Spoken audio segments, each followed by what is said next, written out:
ચલો કેમ છો વિદ્યાર્થી મિત્રો?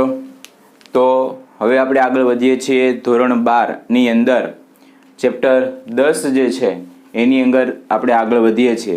ચેપ્ટર નંબર 10 જે છે એ ચેપ્ટર નંબર 10 નું નામ છે વેવ ઓપ્ટિક્સ.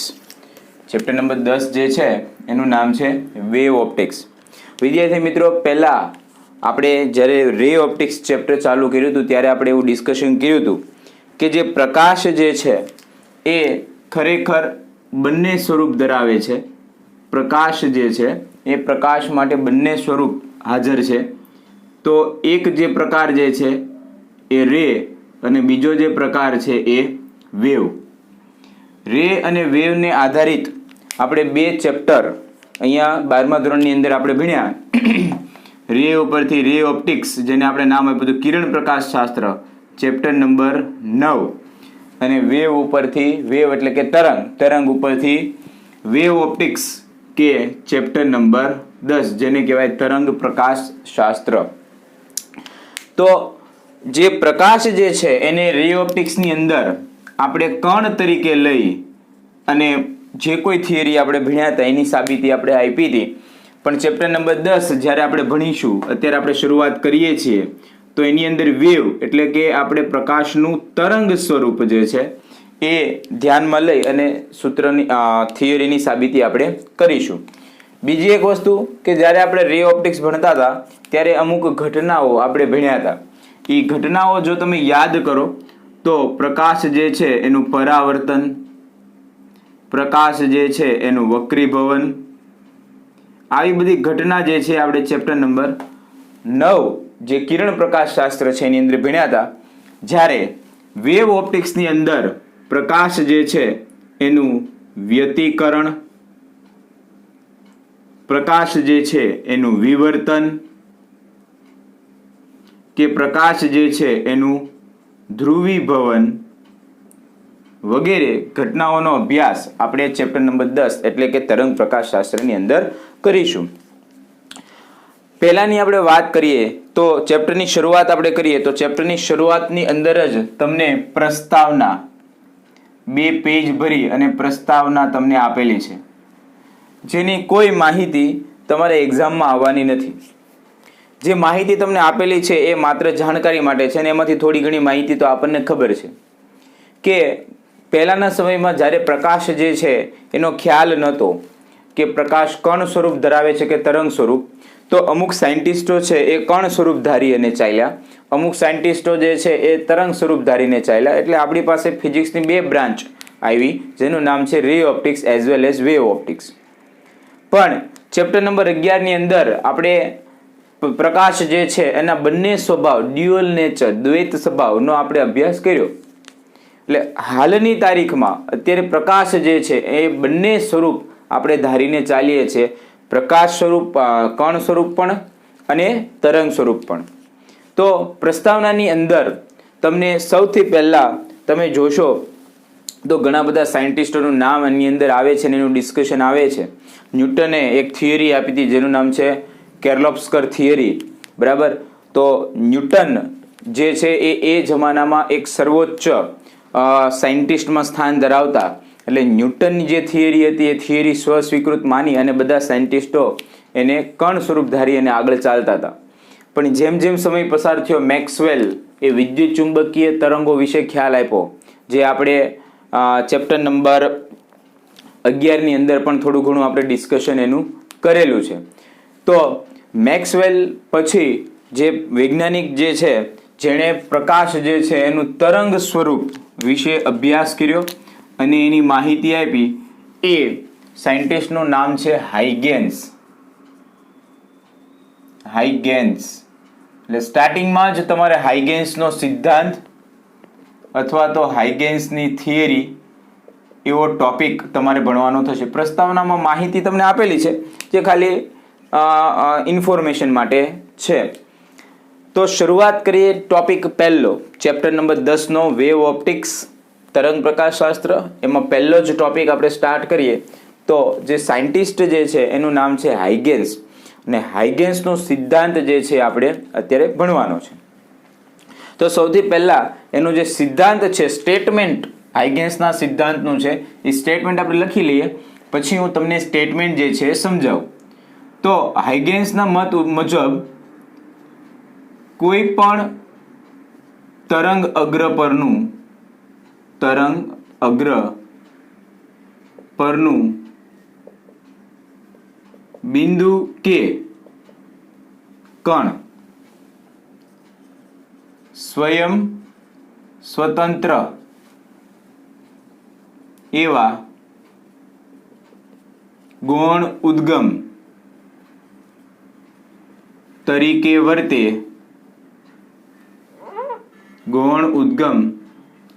વર્તે અને પોતાનામાંથી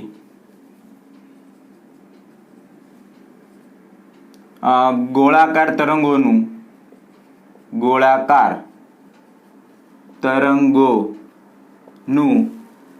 ઉત્સર્જન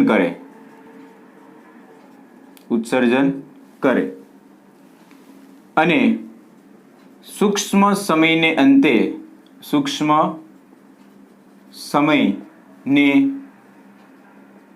અંતે આ ગોળાકાર તરંગોને પરિસ્પર્શતું પૃષ્ઠ એ તે સમયે નવા તરંગોનું સ્થાન આપે છે. અને આ જે નવા તરંગો જે છે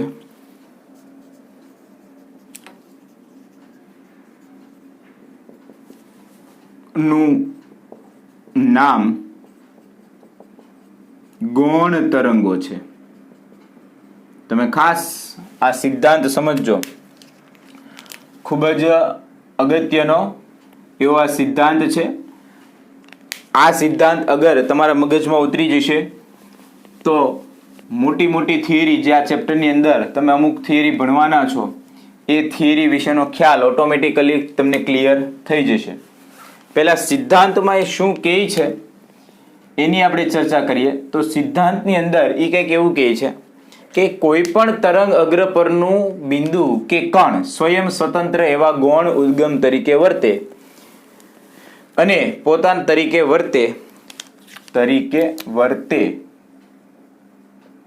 અને પોતાનામાંથી ગોળાકાર તરંગોનું ઉત્સર્જન કરે અને સૂક્ષ્મ સમયને અંતે આ ગોળાકાર તરંગોને પરિસ્પર્શતું પૃષ્ઠ એ તે સમયે નવા તરંગ અગ્રોનું સ્થાન આપે છે. અને આ નવા તરંગ અગ્રો જે છે એનું નામ છે ગૌણ તરંગ અગ્રો.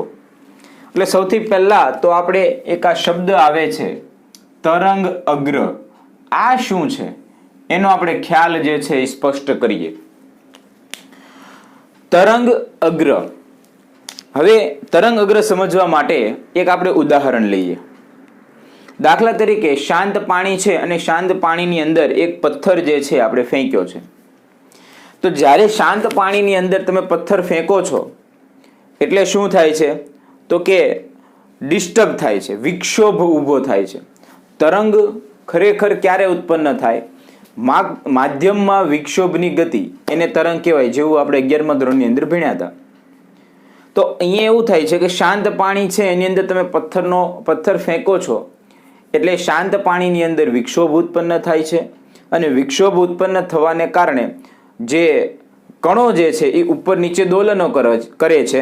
એટલે ઉપર નીચે દોલનો કરે છે. આપણે ઉપરથી જોતા હોઈએ તો તમને શૃંગગર્ત એવી પેટર્ન તમને મળે છે.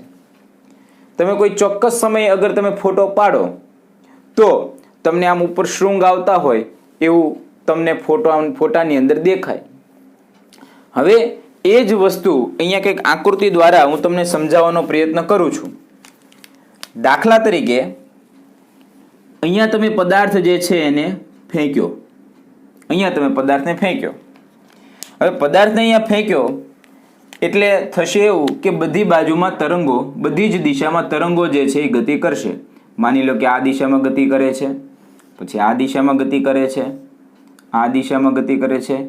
ટૂંકમાં એની ચારેય બાજુ તરંગો જે છે એ ગતિ કરવા લાગશે, કારણ કે તમે વિક્ષોભ જે છે એ અહીંયા ઉત્પન્ન કર્યો છે, એટલે જે ચારેય દિશામાં એ તરંગો જે છે ઉત્પન્ન થવા લાગશે. હવે તમે એક કામ કરો, કેન્દ્રથી કોઈ ચોક્કસ અંતર લઈ લો, બરાબર. દાખલા તરીકે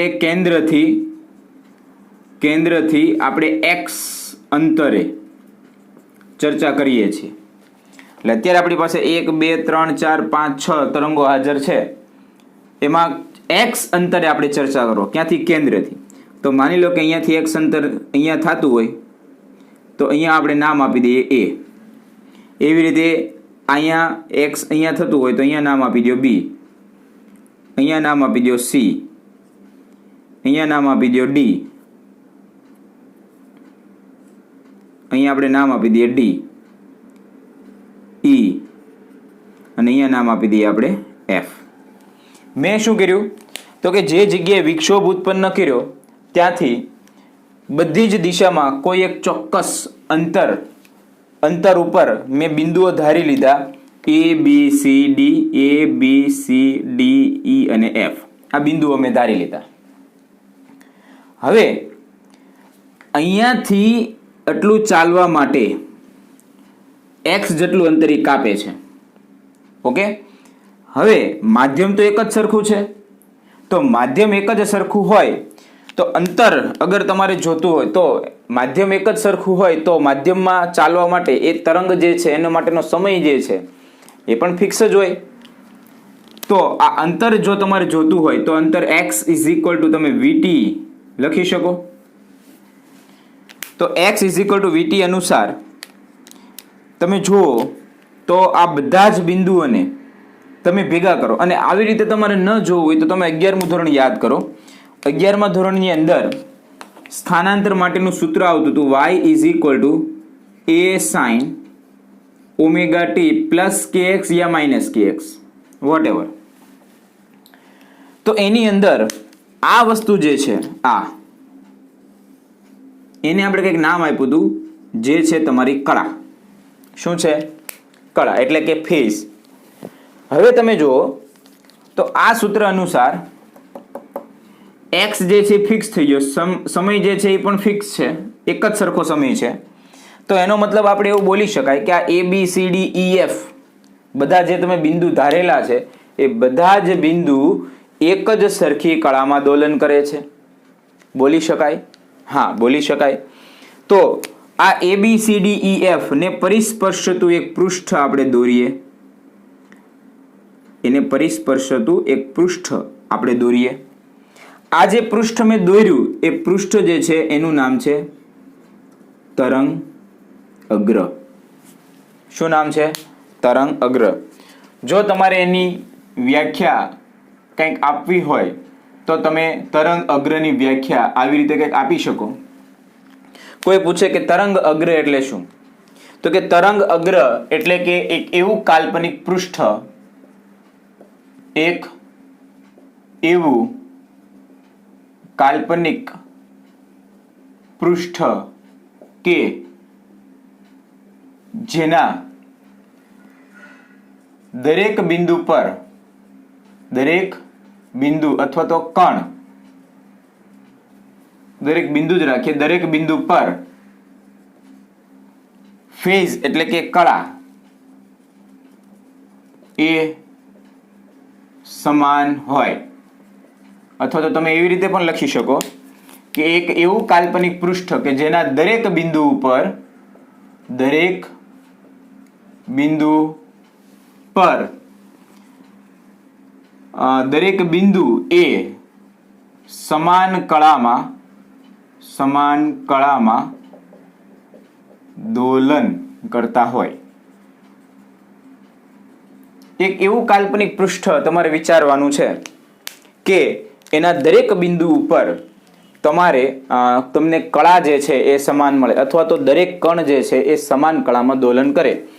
તો આ દરેક બિંદુ અંતર જ્યાં સુધી સમાન રહેશે તો ત્યાં સુધી દરેક બિંદુ ઉપર તમારી કળા જે છે એ શું રહેશે તો કે સમાન. હવે તમે આગળ વધો તો હજી અહીંયા એક બિંદુ ધારી લ્યો. માની લો કે અહીંયા a' બિંદુ ધારી લ્યો, અહીંયા b' ધારી લ્યો, અહીંયા સી ડેશ ધારી લો, અહીંયા ડી ડેશ ધારી લો, અહીંયા ઈ ડેશ ધારી લો અને અહીંયા એફ ડેશ ધારી લો. તો શું થાય? તો આ A dash, B dash, C dash, D dash, E dash, F dash એને પણ પરિસ્પર્શતું એક પૃષ્ઠ આપણે દોરીએ. આ પરિસ્પર્શતું આપણે પૃષ્ઠ આપણે દોરીએ તો આ જે બ્લેક કલરનું, કાળા કલરનું તમને જે પૃષ્ઠ દેખાય છે એની ઉપર જે બિંદુ આવેલા છે A dash, B dash, C dash, D dash, E dash કે એફ ડેશ એ બધા જે છે એ સમાન કળામાં જ દોલન કરતા હોય. શું કરતા હોય? સમાન કળામાં જ દોલન કરતા હોય. પણ તમે અહીંયા ધ્યાન આપજો, જે A B C D E F છે અને A dash, B dash, C dash, D dash, E dash અને એફ ડેશ છે, એટલે કે તમારી પાસે બે તરંગ અગ્રો છે, એક આ અને એક આ. ઓકે, તો બંને જે પૃષ્ઠ જે છે એ સમાન કળામાં નથી. હા, પર્ટિક્યુલર એક પૃષ્ઠના બધા કણો સમાન કળામાં દોલન કરે છે. હવે તમે એવું બોલો કે A B C D E F પૃષ્ઠ અને A dash, B dash, C dash, D dash, E dash અને એફ ડેશ પૃષ્ઠ બંને સમાન કળામાં છે, તો એવું નથી. કારણ કે કેન્દ્રથી અંતર જે છે એ આના માટે શું થયું છે? વધી ગયું છે. એટલે ત્યાં તમને નવું સ્થાનાંતર મળે, એટલે કે તમારી કળા જે છે એ અહીંયા શું થાય છે? બદલાઈ જાય છે. એટલે કે લાલ કલરનું જે પૃષ્ઠ છે એની કળા અને કાળા કલરનું જે પૃષ્ઠ છે એની કળા, તો એ બંનેની કળા જે છે એ કળા શું થાય છે? બદલાઈ જાય છે. પણ એ પર્ટિક્યુલર પૃષ્ઠ ઉપર જે કણો આવેલા હોય એના દોલનો તો તમને કેવા મળે છે? એક જ સમાન તમને દોલનો મળે છે.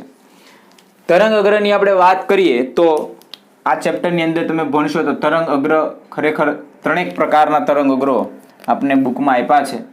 એમાં ગોળાકાર તરંગ અગ્ર, બીજું નળાકાર તરંગ અગ્ર અને ત્રીજું સમતલ તરંગ અગ્ર.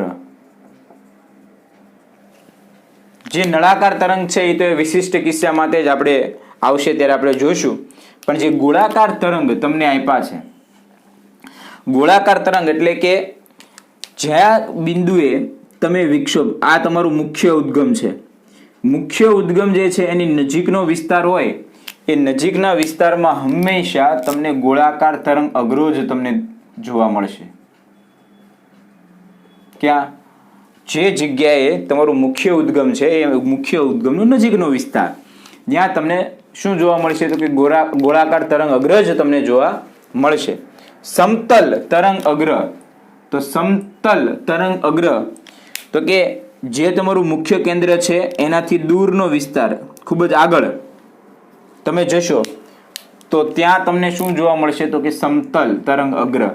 ખરેખર સમતલ હોતા નથી, પણ શું છે ત્યાં કળા જે છે એ ડાઉન થઈ જાય. બરાબર, પહેલા તમે જુઓ જે જગ્યાએ પથ્થર તમે ફેંકો છો તો એ જગ્યાએ પરફેક્ટ તમને બધા કણો દોલન કરતા દેખાય, પણ જેમ જેમ આગળ થાય એટલે શું થાય? એ નાના નાના નાના થઈ ગયા હોય. તો સમતલ તરંગ અગ્રો ક્યાં મળશે? તો કે મુખ્ય ઉદ્ગમની દૂરનો વિસ્તાર કે જ્યાં આપને સમતલ તરંગ અગ્રો મળી શકે છે. ચલો હવે આપણે આગળ વધીએ તો હાઇગેન્સનો જે સિદ્ધાંત જે છે એની આપણે ડિસ્કશન કરીએ. તો હાઇગેન્સના સિદ્ધાંતમાં એણે આપણને એવું કીધું કે કોઈ પણ તરંગ અગ્ર પરનું બિંદુ કે કણ સ્વયં સ્વતંત્ર એવા ગૌણ ઉદ્ગમ તરીકે વર્તે અને પોતાનામાંથી ગોળાકાર તરંગોનું ઉત્સર્જન કરે અને સૂક્ષ્મ સમયને અંતે આ ગોળાકાર તરંગોને પરિસ્પર્શતું પૃષ્ઠ એ તે સમયે નવા તરંગોનું સ્થાન આપે છે. તો હવે એ જ સિદ્ધાંત કંઈક આકૃતિની મદદથી આપણે સમજીએ. તો દાખલા તરીકે અહીંયા આપણે એક ઉદ્ગમ ધારી લઈએ, જેને સોર્સ એટલે કે એસ આપણે નામ આપી દઈએ. બરાબર, એમાંથી આ મુખ્ય ઉદ્ગમ છે, એમાંથી શું થાય છે કે તરંગો ઉત્પન્ન થાય છે. તો અત્યારે યાદ રાખવા માટે આપણે એવું ધારી લઈએ કે એક તરંગ આ છે તમારી પાસે.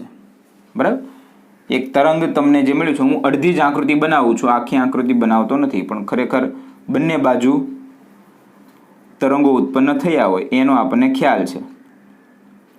આને નામ આપી દઈએ આપણે એસ. એટલે આ એક તરંગ છે. બરાબર, તરંગ અગ્ર છે, જેને આપણે કંઈક નામ આપી દઈએ. ચલો એક્સ વાય એવું નામ આપી દઈએ. ઓકે, એટલે હવે શું થાય છે તો કે હાઇગેસના સિદ્ધાંત પ્રમાણે જુઓ તો તરંગ અગ્ર પરનું દરેક બિંદુ સ્વયં સ્વતંત્ર એવા ગૌણ ઉદ્ગમ તરીકે વર્તે. એટલે અહીંયા આપણું મુખ્ય ઉદ્ગમ છે, આ પહેલું તરંગ ઉત્પન્ન થયું એટલે આ તમારું તરંગ અગ્ર થયું, બરાબર. અગ્ર એટલે આગળનો વિસ્તાર. હવે આ જે તરંગ અગ્ર છે એના દરેક બિંદુ, તો અત્યારે આપણે ઉદાહરણ પૂરતા 2 કે 3 બિંદુ જ આપણે લઈશું. એક આપણે અહીંયા લઈ લઈએ, એક બિંદુ અહીંયા લઈ લઈએ અને એક બિંદુ આપણે અહીંયા લઈ લઈએ.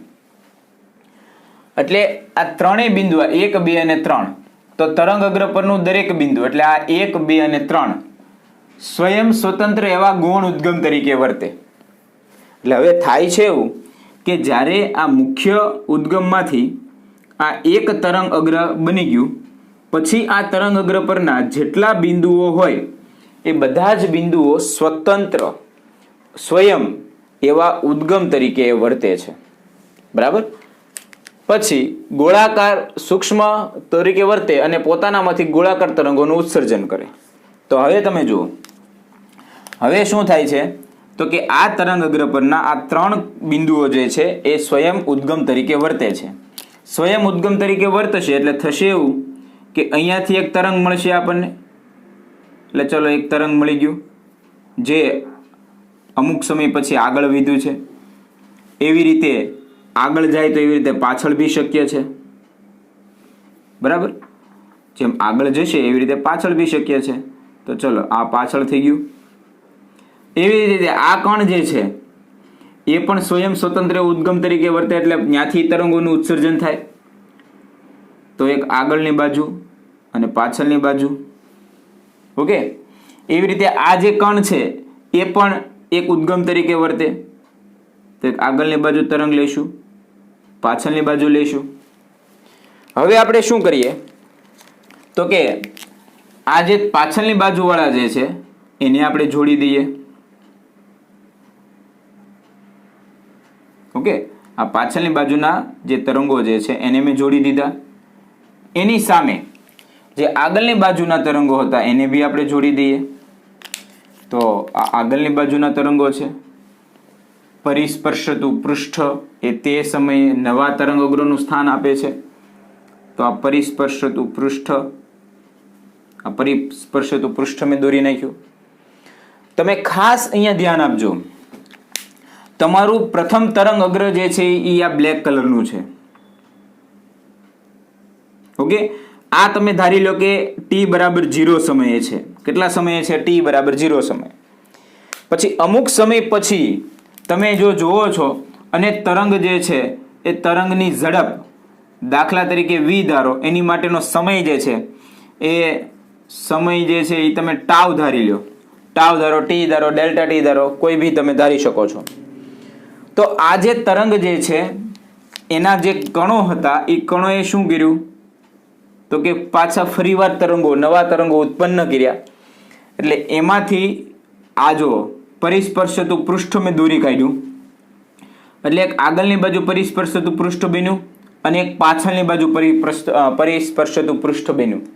એમાં આ જે અંતર છે, આ અંતર એ તમે દાખલા તરીકે લઈ લો v × ટાવ, કારણ કે વેગ અને એના માટેનો સમય. તો સેમ વસ્તુ તમને અહીંયા પાછળ મળશે. એ બી કેટલું થશે? v × tau. હું તમને કહેવા એવું માગું છું કે માની લો કે આ જે પ્રથમ તરંગ અગ્ર છે, આ પ્રથમ તરંગ અગ્ર, એ પ્રથમ તરંગ અગ્ર પરના જે બિંદુઓ છે, માની લો કે આ બિંદુ છે.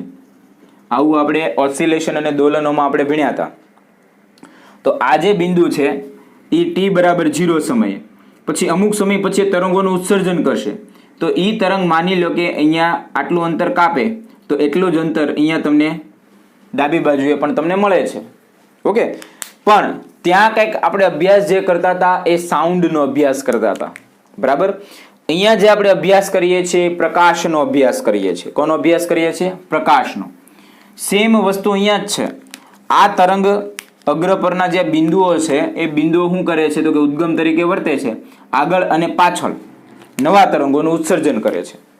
હવે નવા તરંગોને પરિસ્પર્શતું પૃષ્ઠ, એ ગોળાકાર તરંગોને પરિસ્પર્શતું પૃષ્ઠ એ નવા સમયે, તો હવે શું થશે તો કે અમુક સમય પછી, એટલે કે દાખલા તરીકે t સમય પછી, અહીંયા ટાવ ધાર્યું છે તો ટાવ સમય પછી હવે તરંગ અગ્ર જે છે એ ક્યાં આવી જશે તો કે અહીંયા આવી જાય.